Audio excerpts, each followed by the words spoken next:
Omar al-Bashir is handed over and all other officials accused of crimes against humanity committed during the infamous Darfur genocide to the International Criminal Court. And finally, we are asking and we are calling upon the International Society of all nations by the Commander-in-Chief of the Armed Forces, without the destruction of the Rapid Support Forces and anybody who has supported the coup. We thank you for being here. Justice, justice for Sudan. I also just wanted to say that whether or not any of the countries in this international community decide that this is something worth taking a stance over, and a strong stance, not a little, yeah, okay stance. We're not the people in Sudan risking our lives and dying. We're over here living in the imperial core, so we're not speaking over the Sudanese people, we're speaking with them. So whether or not these people decide to take a stance, we're against it regardless. Justice, justice for Sudan! Justice, justice for Sudan! Justice, justice for Sudan! Justice, justice for Sudan! Justice, justice for Sudan! الإصرار في اليوم العظيم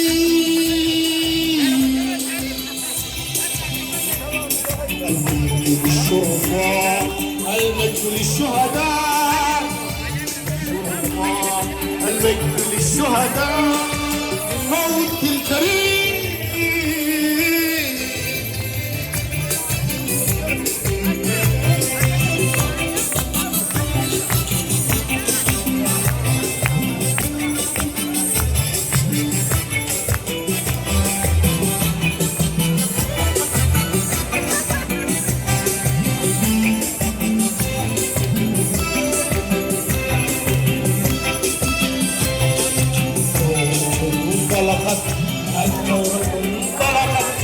الثورة انطلقت شعارات ترددها القلوب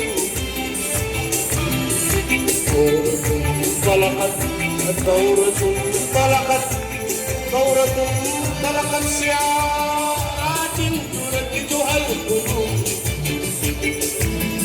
الثورة الحرية الحمراء شمس لا تغيب الثورة التطهير تظهر هيبة الحكم السليم الثورة الحمراء لا تغيب الثورة التحرير للثوار من كل الشعوب الثورة الإيمان قاد الشعب في اليوم الرهيب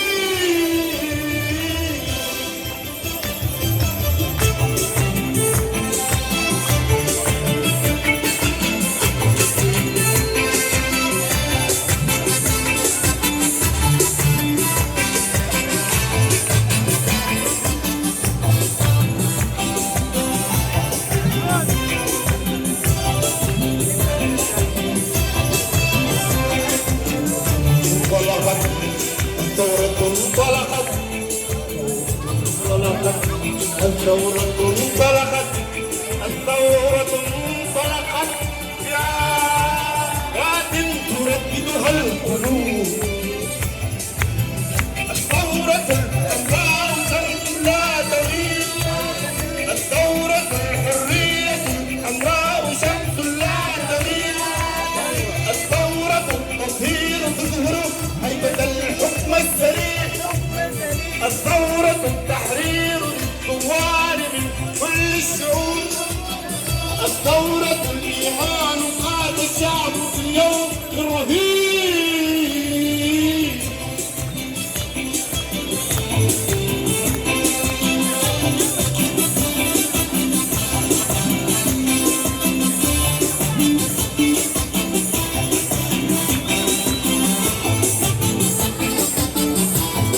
وقت الدوام المجد لك المجد لك الشعب أقوى حرية مستحيلة حرية سلام وعدالة مدنية خيار الشعب حرية سلام وعدالة مدنية خيار الشعب حرية سلام وعدالة مدنية خيار الشعب حرية سلام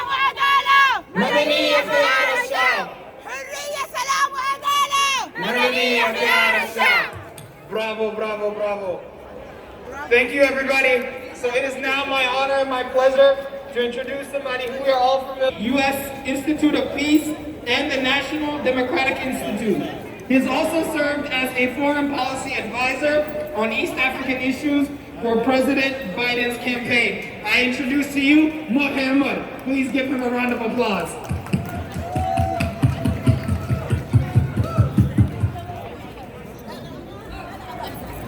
Thank you, Mazen.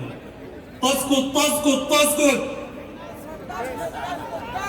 تسقط تاني وتسقط ثالث تسقط رابع وتسقط خامس. An official. With that being said, it has been really challenging for us as Sudanese to establish democracy in Sudan. And the reason is very obvious because of the Sudanese military and its determination not to leave politics. But history has told us that if people are determined, at the end of the day, they will be victorious.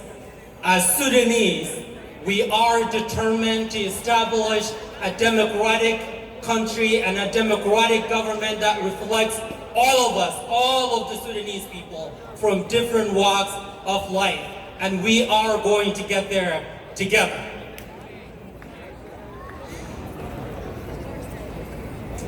So our message to the military is that you are going to fail at the end of the day. Why? Because we are determined and we are going to establish the country that we all dream of. Now to introduce one of America's most distinguished diplomats, Ambassador Cameron Hume. Ambassador Cameron Hume has been working for the US government and especially the State Department for decades. His assignment include US Ambassador to Algeria, US Ambassador to South Africa, US Ambassador to Indonesia, and lastly, he was the last US Ambassador to Sudan. So the gentleman is very aware of the Sudan's complexity, the politics and all of that entails in Sudan. So I had the pleasure and I had the honor of working with Ambassador Cameron Hume at the U.S. Institute of Peace. And today, Ambassador Hume is not only a former colleague, but also a good friend and a mentor. So it's my honor to introduce him to the stage. Please put your hands together for Ambassador Cameron Hume.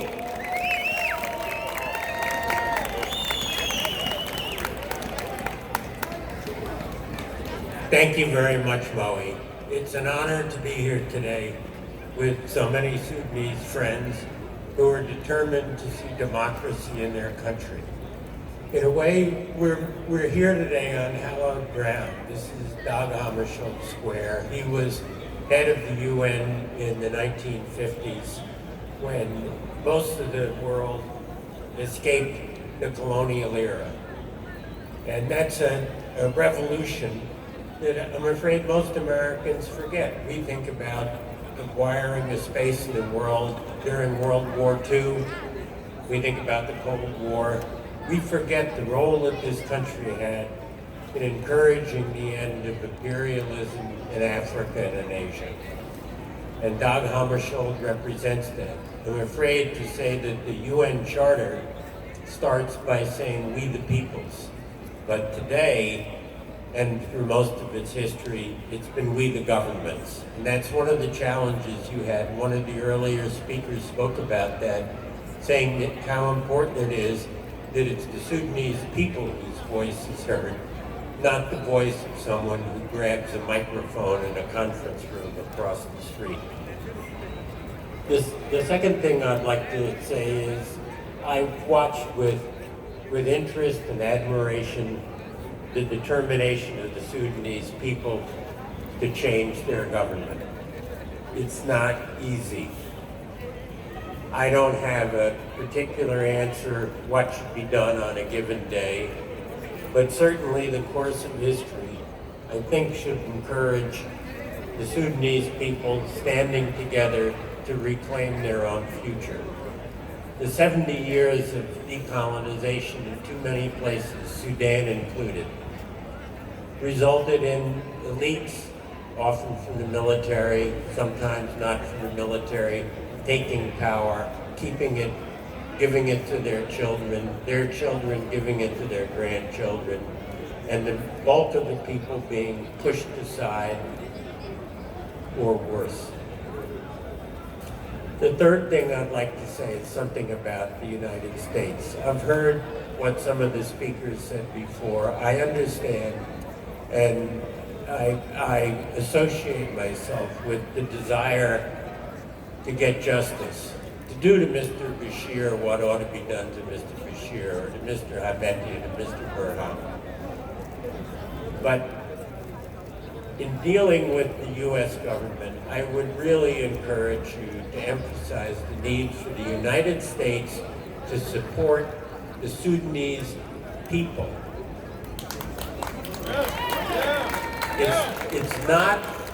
It's not enough to support the people who have abused the Sudanese people. It's too easy. Frankly, it's too easy. We had sanctions on half the world. If it moves, we've sanctioned it, and nothing happened. We've sanctioned everybody in Cuba for 70 years. Nothing has happened. It hasn't helped the Cuban people. Maybe, I'm told, it will in the next 100 years. But I don't want the Sudanese people to wait like that. I think that you really have to emphasize, given the challenging social conditions in Sudan, you really have to emphasize the need for the United States to get aid and assistance to the Sudanese people, not to the Sudanese government. At the end of the First World War, a man who later became president was put in charge of getting aid to people who were starving in Russia. And he went to Moscow and he met with Lenin and Stalin. And he said, this is what we're going to do. We're going to deliver this assistance, and you're not going to stop us. Lenin and Stalin had wanted the aid to go to the Communist Party and be distributed by their own government. It didn't happen that way. When I was in Khartoum, it was during the genocide in Darfur. And we continued during that period to get food and assistance. It wasn't enough. It wasn't enough. But it was better than nothing. We managed to get food and assistance to people in Darfur, and eventually we were able, working with others, to get a turning away from the levels of violence there. But during that period, we helped to get assistance. And what I want is, I know the capacity of the Sudanese people and the capacity of Sudan.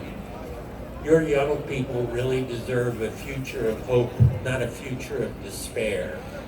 And you should really emphasize in dealing with the people you're dealing with in Congress, the need not just to say, oh, what happened was bad, and we want to punish some people. You really have to get them to take a positive approach and look, as you do, to the future of Sudan with optimism rather than with anger. And that's what I'd like to say. I really admire your determination coming out here, standing here, rallying your forces, and standing with your brothers and sisters back in Sudan. Thank you very much for allowing me to speak.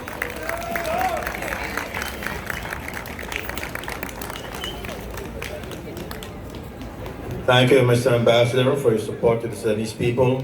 Thank you for your message, and I'm sure the youngsters here are listening to you.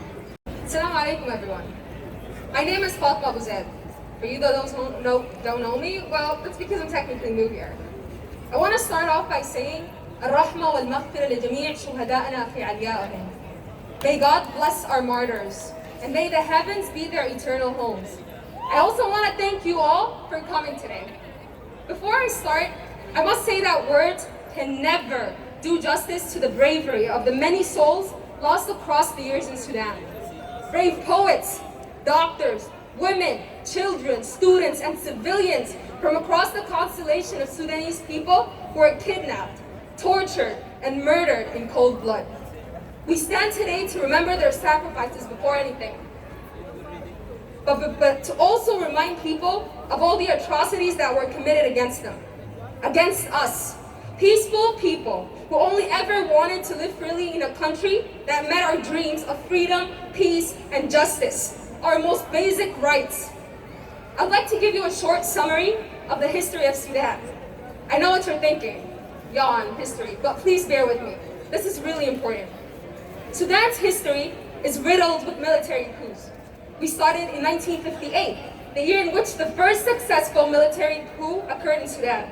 1969, the second, and the third in 1989, with many others that have failed, which explains why what Burhan and Himati has done is not different from the military behavior throughout the history of modern Sudan.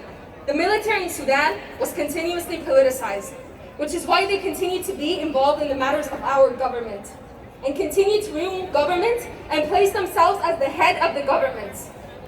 It seems that every time the people remove a dictator, another comes up and tries to rule us by force, and for longer than his predecessor.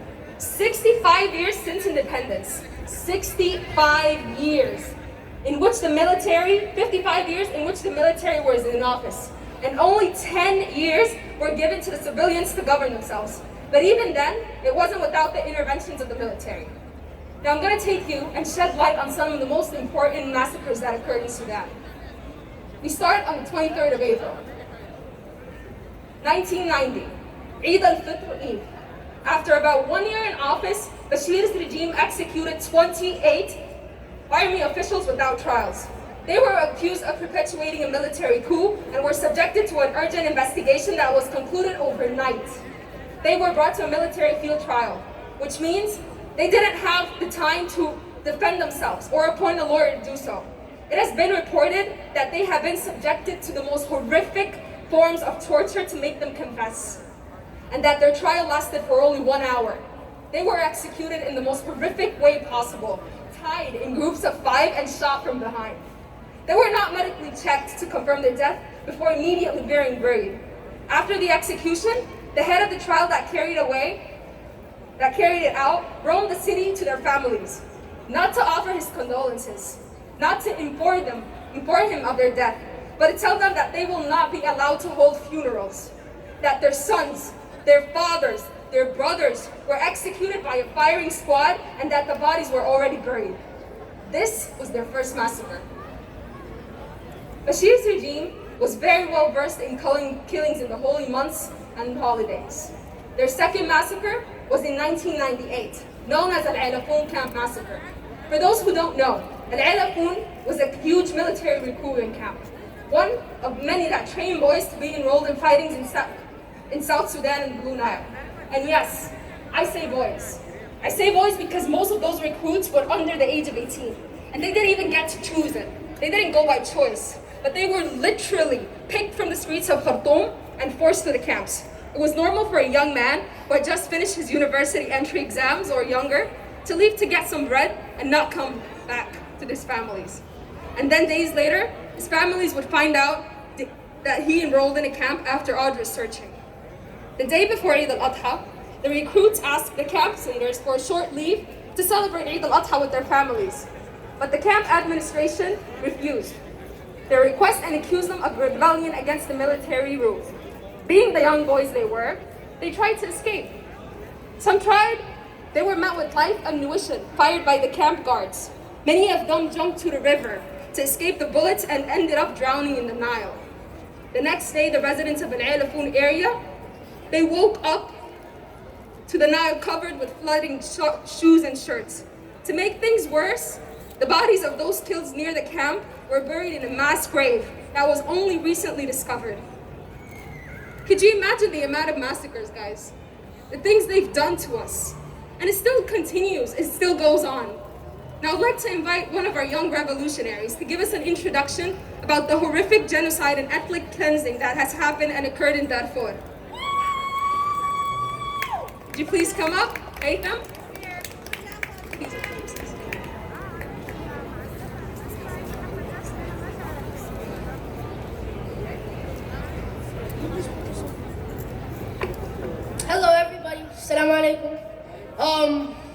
Today is, Muzaharat, and I'm here to talk about the Darfur genocide that happened in the February of 2003. 480,000 people killed. 480,000, almost 500,000. Might not seem like a lot, but it's too much people killed for no reason, just because of their tribe, just because they were part of the Zaghawa tribe, the Fur tribe, or the Masali tribe. It's very wrong. Very, very wrong. Many of them were forced to go to US, like a lot of you here are refugees and victims of the Darfur genocide that happened like a few decades ago. Thank you.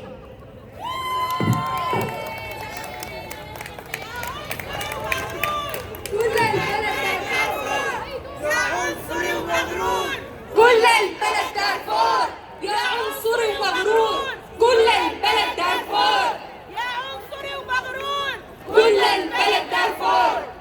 Thank you so much. Now guys, it's important to state that after the formation of the civilian government, the atrocities carried out by the RSF and the Janjaweed in Darfur didn't stop. A premeditated attack on Jebel Moon took place a month ago, November 19th, by the Janjaweed forces. 14 villages were targeted simultaneously by more than 600 soldiers on more than 100 four-vehicle driving, killing many and displacing more than 1,000 civilians while kidnapping others. It is ironic. It's ironic that the leader of these forces that employ children threaten the world with waves of refugees when he is the reason people are displaced in the first place. Some of these villages were completely burned, while all of them were looted. And while there was a genocide in Darfur happening, a similarly horrendous one took place in the Blue Nile and the Nuba Mountains. People and their rich culture in what is now described as a genocide. In 1992 alone, the Bashir's regime mass murdered over 70,000 Nuba people. Thousands of children, women, and elderly were killed by direct bombing. The Nuba huddled in foxholes and caves to avoid the direct bombing. The cowardly Bashir regime would attack their villages and settlements with Antonov gunship and anti-craft carrying trucks, while the unarmed civilians would escape to the mountains or face certain death, rape, and torture. Some decided to permanently live in the caves in the mountains, and to date, they live in the mountains. The next documented massacre is on the 26th of January 2005, when the people of Port Sudan presented a list of demands to the government of state, demanding a response within 3 days. Of the demands were demands for jobs.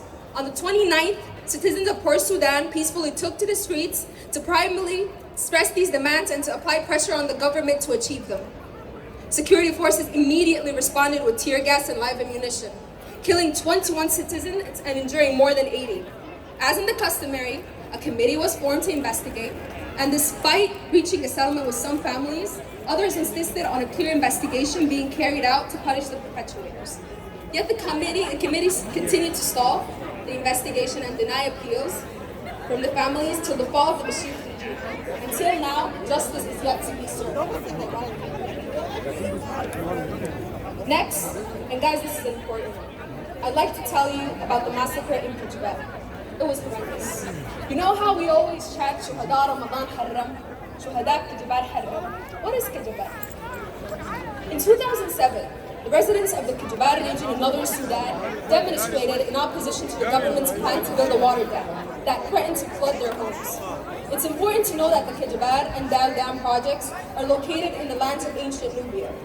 By that time, large masses of Nubian territories were already lost, flooded by the Egyptian Aswan Dam in 1964.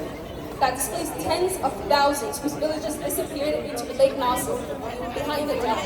Construction of these two new dams would have eradicated the unique Nubian culture that thrived in that area despite the neglect from the government over the years. The dam would have also been destroyed and estimated 500 archaeological sites. In March 2007, the citizens of Kajbet region woke up to building vehicles and equipment that snuck into their place at night and immediately gathered to yet again refuse the dam that would drown their homes. The residents held many peaceful protests, 2 in March, with the last being dispersed with force, where the police forces shot and injured 5 citizens. They did not kill their spirit. They continued to organize, and in June, they held another rally to voice their refusal. This time, however, the Central Reserve Forces were brought to the area and immediately fired at citizens using automatic rifles and doshka guns, killing 4 and injuring 29 others. The police issued a laughable report, just like the ones they issued nowadays. They said they fired to protect themselves. Like many other committees, the same history committee was formed in Sudan, buried the case, and the history continues to repeat itself. And now take it to the protest of September 2013. I personally was in Sudan, and I was there for those protests. The protests broke out after the government raised gas prices and other life necessities, among shortages. The protests broke in Durman, with Medani, Khartoum, and other towns across Sudan. The government responded violently. It killed more than 177 people within weeks, including children, with many more injured. The government proceeded to crack down on civilians, carrying out violent arrest campaigns in many cities, detaining and torturing protesters in their widely known ghost houses. And then lastly, in December 2018, another round of protests began. This time, people were determined to bring this deadly regime to an end no matter what. The peaceful protests started all over Sudan. Despite being faced with violent crackdowns, tear gas, and live ammunition, the protesters remained headstrong, refusing to give in. The protests were led by the Sudanese youth, by me, by you, by us, as they marched hand in hand every day in many cities in Sudan, calling for the ousting of the Bashir regime and all his lackeys. The protests continued for months, gaining momentum, in which each brother and sister we lost, we became stronger. With every lie they told us, every time they threatened us, we were one step ahead. The protest front lines were held together by women and young men, continuously working together and organizing into resistance committees. Our efforts culminated into the widely known sit-in in front of the military headquarters in the army in Khartoum. It was dispersed on the 3rd of June, along with similar sit-ins in other cities in Sudan, killing more than 2,000, raping women in front of the military headquarters, and throwing more than 50 bodies in the river, then chasing people into their neighborhoods and continuing to kill, kidnap, humiliate, and torture people, not only in Khartoum but in all other cities, including the killing of 6 school-age students. School-age, they were children, in Ubayy, the North Kurdistan state. The stories of the atrocities never end. There are many more unheard of, many more undocumented. Neither will I be able to tell you those stories in detail, but I hope this served as a chance for people to learn about them. I hope this intrigued you to know more about our history and more about the atrocities these people have done to us. Now that you know a part of our history, we urge you to learn more. Say our martyr's name. Stand with us. Support us. We stand here together to teach each other, remind each other, and console each other for all we have seen and heard and been subjected to over the years. Our country will be free again. Our country will be free again. We are stronger together. We are stronger together. We are more intelligent than they are. And by our will, we will free our land from the hatred and from the military boots. We have sworn an oath to continue till we realize that our dreams and the dreams that our martyrs have died for come true. That is how we will honor our martyrs. And you better bet we will not stop midway. Not if they eradicate us all. They will never silence us because our voice are stronger than the bullets and they're stronger than the torture. They will forever be. Our martyrs are not dead. They live within us. They live within us and they live right now. We will not forgive. We will not forgive. The Thawra, thank you so much.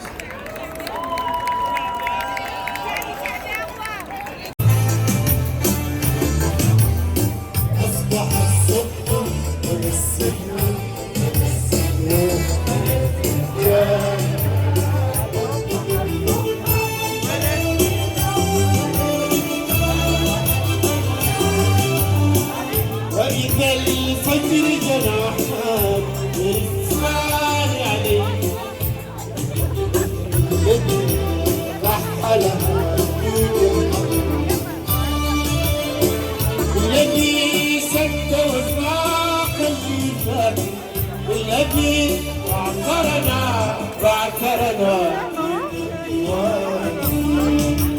رابعة من كل قلب يا بلادي فرحة رابعة من كل قلب يا بلادي من كل قلب